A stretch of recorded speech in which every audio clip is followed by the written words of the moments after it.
Welcome to the Bigger Room Podcast. I'm your host, Jill Bender. And I'm El Kobian, and today we're going to talk about the power of visualization. Do you know what that is, Jill? Like, what comes to mind when somebody says visualize your goals? What comes to my mind is actually seeing yourself in those goals, like fully immersing yourself into that. That's whatever, maybe pick a scenario of like when I visualize myself at the pool at my There you house go. with my lazy Yeah. river. What do you think are the benefits of taking the time to visualize yourself?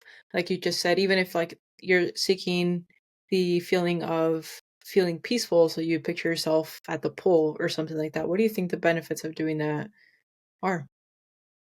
At least for you. Why do you do it? Because your mind doesn't know the difference between fiction and reality. And I want my mind to see myself there and believe that that is the truth and make it happen. I've done a lot of work on mindset this year, so. Yeah, that's exactly it. There's a difference between wishful thinking and actually taking the time to sit down and embody that visualization of what your goals, what does it feel like, and bathing in those feelings and emotions. And the reason why I wanted to talk about it today is because we're coming to the end of 2024, right? The time of this recording, it's November. We have 1 month left, and we're back into the top of 2025. And people tend to really hone in at the beginning of the year with how they want their year to go, New Year's resolutions. But people get stuck on that wishful thinking of, oh, yeah, I'm going to do this, I'm going to do that. But they don't take the time to just sit down and have like a mental vision board. I mean, I've gone as far as like, print out pictures, get the tape and like, do a vision board as well. As a reminder, I know that doesn't work for everyone, but having that is much more powerful than just wishing, right? Because the Right. wishes just go away. When you do it, when you visualize it, you're putting like an imprint into your mind, into your subconscious mind. Mhm. And it's starting to realize that this is something that either it thinks is already true or now it's going to start making true. But yeah, this is a kind of a roundabout example of exactly what you're talking about.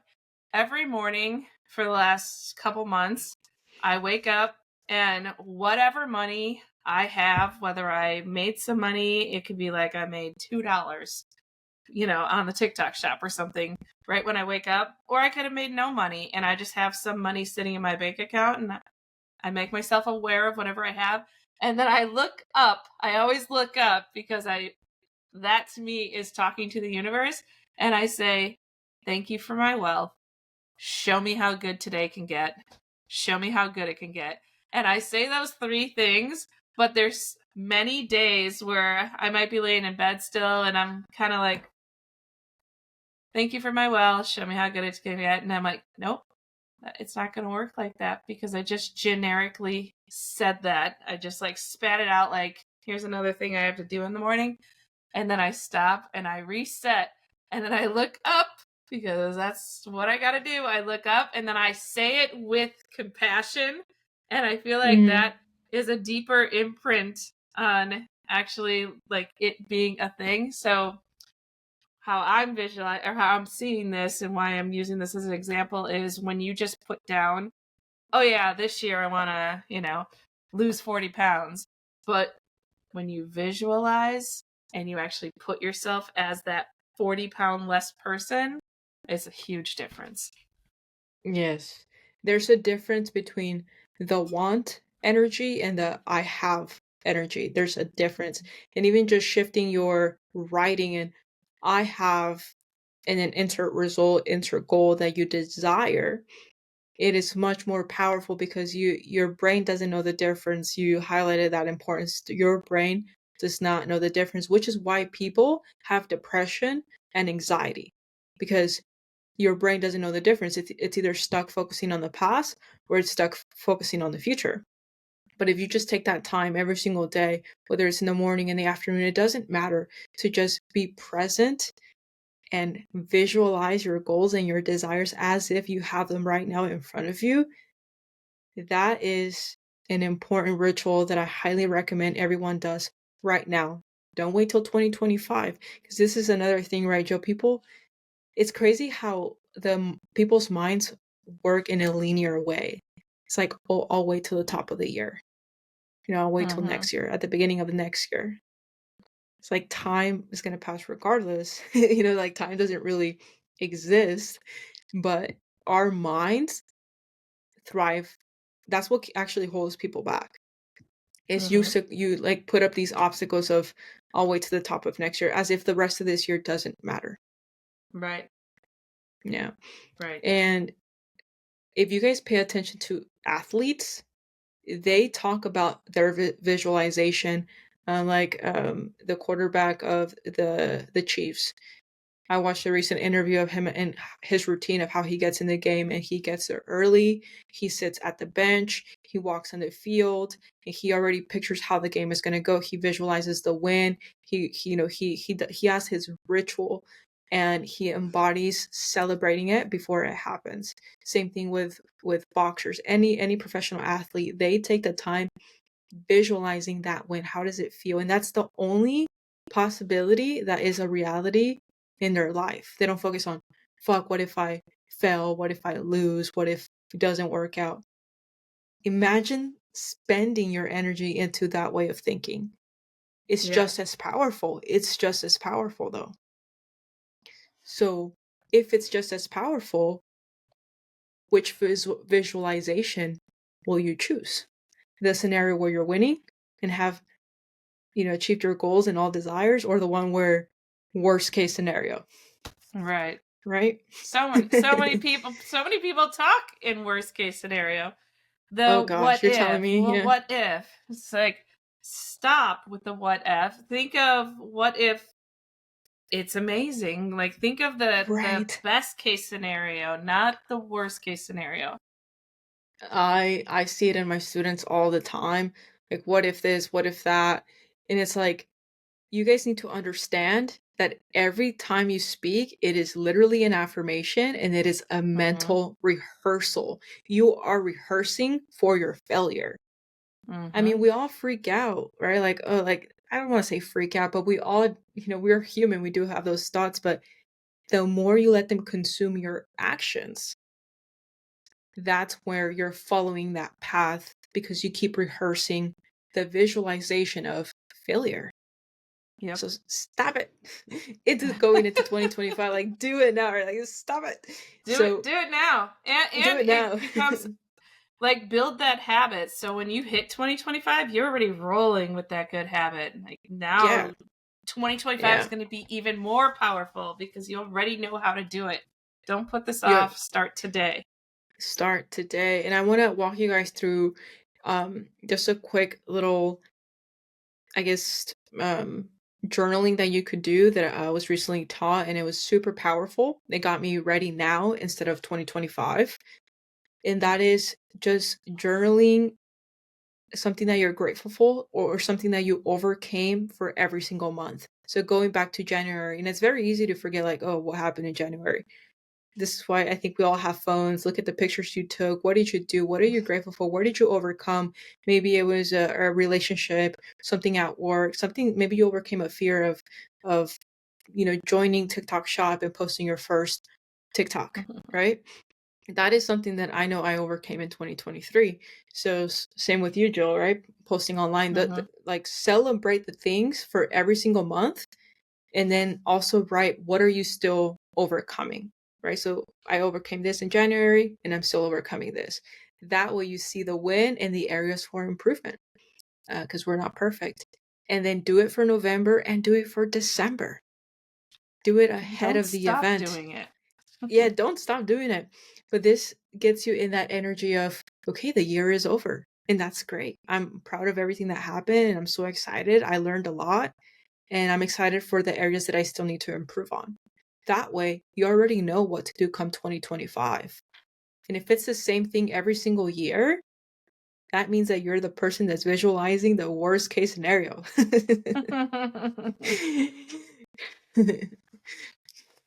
Time to do something different. Time to do something different. What is one thing, Jill, that maybe you set yourself to achieve earlier this year and maybe it hasn't happened yet? You don't have to share what that is, but maybe, I guess, energetically how you're showing up with, most likely is mindset, something around mindset, or, life does get in the way. Is there anything like that in your life? Is there anything that you set yourself to do earlier this year that you haven't Okay. accomplished? And maybe, like, I guess, like a win, like, I guess this is an example of something that we're still overcoming. Well, as we've mentioned many times, this year started off unexpectedly, I would say, for most of us. Mm-hmm. We were rolling through a very big high through 2023, and a lot of things changed early in the year. So I want to say that I didn't. I'll confess, I did write down goals for this year, but I didn't fully put my.